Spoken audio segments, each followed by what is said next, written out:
Hey, it's Dalen with Redeeming Day. I want to talk about something that today that could completely change your life. It could develop a habit for you, a relationship with you that could really change everything. And it's prayer. It's deeper prayer. There are so many things to say about prayer, how it has completely changed my life. It has completely made me into someone who can talk to God at any time of the day. And I thought maybe I would do a series about that, right? There's no way we can talk about it just in one video. But how do you start? How do you start to pray? How do you start to pray at a deep, deep level that keeps you connected to God, to a God who loves you? Do you know how much He loves you? To a God who knows you, right? He's your Jehovah Elroy, right? The God who sees you and the God who sees me.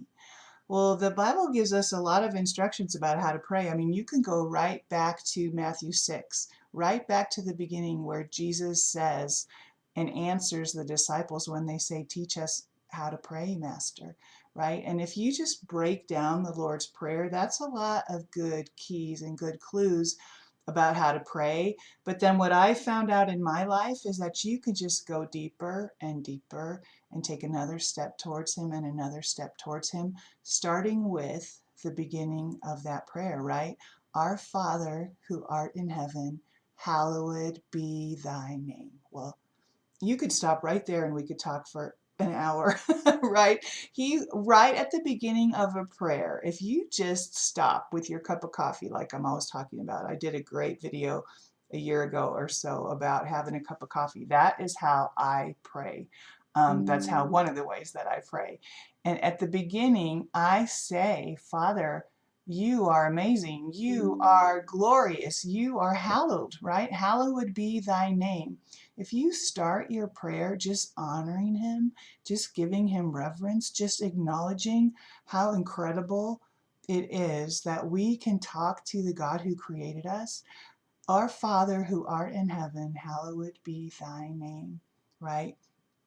And the truth is, He's also our Father who art in Daylin, our Father who is in you, hallowed be your name. You are the creator of all things. I am giving you glory. I am giving you praise, right? If you just start right at the beginning, and if you don't know how to do it, all you do is start. We all start at a different place, right? I was raised in a Christian school. I was really blessed to have amazing teachers and have amazing parents. I memorized the catechism and I could recite it back and all of those things. But back then, I didn't really know the depth of the relationship that I could have with God. I didn't know that back then. And maybe it was taught to me and I didn't grasp it. I'm not sure. But I think we all are on this journey, right? It's so individual, it's so intimate, it's so personal. And deeper prayer really can change your life. Deeper prayer can be an answer to no matter what you are going through. And of all the things I've gone through in the last 6 years of my life, without deep prayer, I would be lost. I would be crushed. I know it. But now, when I'm going through my day, I can talk to God whenever I want to. It can be formal, it can be sitting down with that cup of coffee and praying, or it can just be as I'm walking, as I'm going through my day. I can just start these conversations and they're always going in the back of my mind with God. And that's prayer. And He loves that. You can also go to Psalm 23 and use that as a guide or as an outline, right? The Lord is my shepherd. I shall not want. He makes me to lie down in green pastures. Well, that is a prayer of David, right? King David. That is a longing, it's a yearning, but it's also an honoring of Him. It's a saying, hallowed be thy name. You are my shepherd. I shall not want. Well, these are just step one, beginning stages of talking about deeper prayer.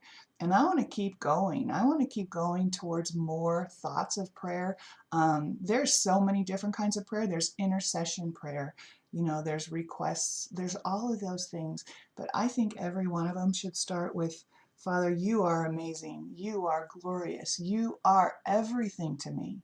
And if you're not comfortable saying, Father, you are everything to me, you know what? All you need to do is start. All you need to say it is one time. and then it gets a little easier and a little easier. And pretty soon that relationship grows and that depth grows. And pretty soon you're having a day-long conversation with the God who's got you, who knows everything that's going on with you. So I thought that was important to talk about today. We're going to do a whole series about it, but this is just part one. So just the beginning of the Lord's Prayer, the beginning of Psalm 23, the beginning for you if you're not comfortable with prayer. And I hope maybe you are, but I think there's a lot of people that I know I was this way. I didn't even know how to start. I didn't even know that I could really, really have an intimate relationship with God. All those verses that talk about He is the vine and we are the branches, I didn't know what that meant. Now I really deeply know what that means. And He knows me and I know Him, and it's amazing and it'll change your life. So I thought I'd talk about that today. I hope you guys are doing good. I tried a new format. I don't know whether you can maybe let me know whether this is good or not. Whenever you're talking to Google, they tell you you need to have vertical and horizontal videos. So here we go. God bless you guys. Have a great week. We'll talk soon. Bye bye.